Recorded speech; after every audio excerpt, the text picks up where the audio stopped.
થી ક્રિસ્પી અને અંદરથી સુપર સોફ્ટ લીલી મકાઈનો ટેસ્ટી અને હેલ્ધી ઓછા તેલમાં નવો નાસ્તો બનાવવા માટે એક મકાઈ લઈશું. એના બધા દાણા કાઢી આ રીતે ચોપરમાં લસણ, આદુ, મરચાં અને મકાઈને સરસ રીતે ચોપ કરી લેશું.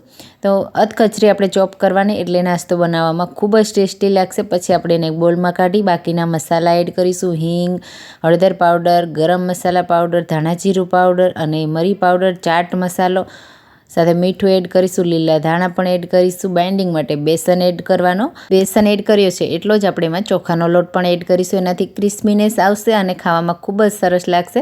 આ રીતે મિક્સ કરી અને ચોરસ એવા ક્યુબ બનાવી તૈયાર કરી લેશું.